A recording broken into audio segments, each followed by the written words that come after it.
याच्या अगोदर महानगरपालिकेला मतदान केलं आहे का? हो केलं आहे ना, ह्याच्या आधी केलं आहे कधी केलं होतं? 2017 साली आणि आत्ता 2024ला. 2024ला. काय समस्या काय आहे एकंदरीत इथे? समस्या अशी आहे की हा जो रस्ता आहे ह्याच्या आधी मी सगळे जे नगरसेवक होते त्यांना सांगितलं की आबा आमच्या इथं रस्ता नाही आहे, लोक पडतात आहे. लोक म्हणतात की आम्ही दुपारी 2 वाजेपर्यंत रस्ता करून देऊ, अजून तक त्यांचे 2 वाजतात आहे.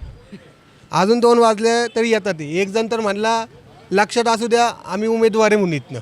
अरे पण आहे बरोबर आहे, पण लोक पडतात, रस्ता नाही आहे. एवढी 6-6 मजली बिल्डिंग होती आज, पार्किंग बघा केवढंच आहे, काय आहे. 6 मजली बिल्डिंगला पार्किंग नाही? हे बघा ना, तुम्हीच बघा ना, आता आम्ही तर काय दाखवणार आहे का पार्किंग?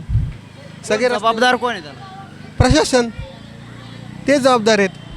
आज रात्री 10:30 वाजता रिक्षा लागतात, रिक्षामध्ये लोक बसतात, दारू पीत बसतात, काय बसतात.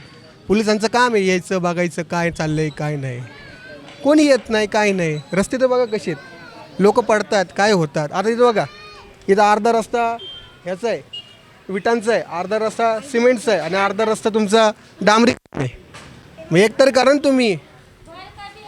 मुलांचे इथं भरपूर सारे लहान मुलं दिसत आहेत. मुलांच्या शाळेचा काय प्रश्न आहे? शाळेचा प्रश्न असा आहे की आता गल्लोगल्ली शाळा झाल्यात. इथं 2 शाळा आहेत, तुम्ही गेला तर इथं 2 शाळा आहेत. एवढी ट्रॅफिक जाम होती, कोणी बघायला तयार नाही. शाळा चांगल्या आहेत का? आता ते आम्हाला पण एवढं माहीत नाही, कारण आम्ही कोण जात नाही एवढं शाळेत तिथं.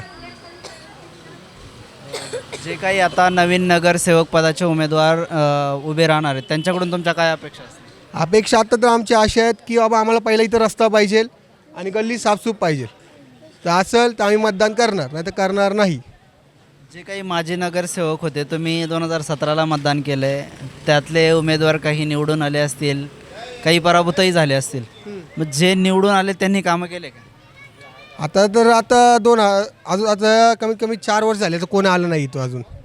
आता पुढं भविष्यात बघू कोण येतं आहे कोण नाही आणि कोण करणार आहे. जो करेल त्याला आम्ही मतदान देणार.